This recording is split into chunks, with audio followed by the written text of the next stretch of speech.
Assalamualaikum warahmatullahi wabarakatuh. Inilah pesan Syekh Siti Jenar sebelum wafat. Syekh Siti Jenar berasal dari Baghdad beraliran Syiah Muntadar. Beliau menetap di Pengging, Jawa Timur. Di sana Syekh Siti Jenar mengajarkan agama kepada Ki Ageng Pengging atau Kebo Kenongo dan masyarakat. Tetapi para wali Jawa Dwipa atau Wali Songo tidak menyetujui alirannya. Oleh karena itulah Syekh Siti Jenar dihukum mati tahun 1506 Masehi dan dimakamkan di Anggaraksa alias Geraksan, Cirebon sekarang ini.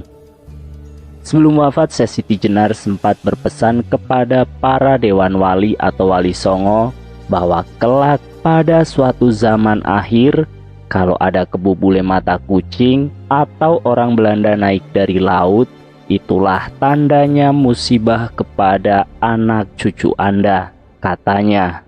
Sedang kenyataannya Belanda menjajah Indonesia selama 350 tahun dan banyak menyengsarakan rakyat Indonesia. Syekh Siti Jenar mempunyai efek khusus yang kita anggap sebagai insiden di antara pemuka-pemuka agama Islam pada abad ke-16 Masehi. Lambat laun ketika itu banyak orang-orang yang mengaji tasawuf atau hakiki. Misalnya perihal ilmu bedanya antara Kaulo dan Gusti dan tunggalnya Kaulo dan Gusti. Atas tuduhan Syekh Maulana Mahribi bahwa Syekh Siti Jenar mengaku dirinya Allah, dan oleh Sunan Kalijogo ditanyakan apakah benar tuduhan tersebut. Beliau pun mengakuinya benar adanya. Maka Dewan Wali dalam sidangnya sepakat untuk menjatuhkan hukuman mati bagi si tertuduh, dan Syekh Siti Jenar menerima putusan tersebut agar segera dilaksanakan. Dan yang harus melaksanakan keputusan tersebut yaitu Sunan Kudus dengan keris Ki Kantanaga yang diberikan oleh Sunan Gunung Jati. Sebelum eksekusi berlangsung, terjadilah kejadian yang sangat mencengangkan masyarakat karena memang disaksikan secara terbuka di halaman Masjid Agung Cirebon. Dan dialog tersebut diantaranya sebagai berikut. Menempelnya keris Ki Kantanaga ke jasad Syekh Siti Jenar, terdengar suara yang sangat keras seperti beradunya kedua besi yang sangat besar.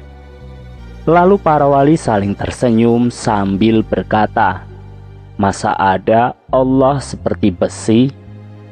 Syekh Siti Jenar pun menjawab, "Coba tusuklah sekali lagi." Ketika tusukan kedua, Syekh Siti Jenar menghilang, tidak ada wujud jasadnya. Para wali berkata kembali, "Masa matinya Allah seperti setan?" Secepat kilat Syekh Siti Jenar menampakkan dirinya lagi sambil berkata, "Coba tusuk sekali lagi." Ketika tusukan ketiga, Syekh Siti Jenar membujur tergolek di lantai masjid. Dari lukanya keluar darah merah, dan para wali berkata kembali, "Masa matinya Allah seperti kambing?" Syekh Siti Jenar bangun hidup kembali tanpa luka dan berkata, "Coba tusuk sekali lagi." Kemudian pada tusukan keempat, Syekh Siti Jenar pun rebah, mati dan dari lukanya mengalir darah putih. Seketika itu para wali berkata kembali, "Masa matinya Allah seperti cacing?" Karena berkali-kali tusukan selalu mati, hidup, maka Syekh Siti Jenar pun berkata, "Lalu harus bagaimana mati saya menurut keinginan Anda?" Dan dijawab oleh seluruh wali, "Biasa, seperti orang tidur, badannya lemas, begitulah mati bagi seorang insanul kamil." Sesudah itu ditusuklah jasadnya dan wafatlah Syekh Siti Jenar seperti umumnya manusia.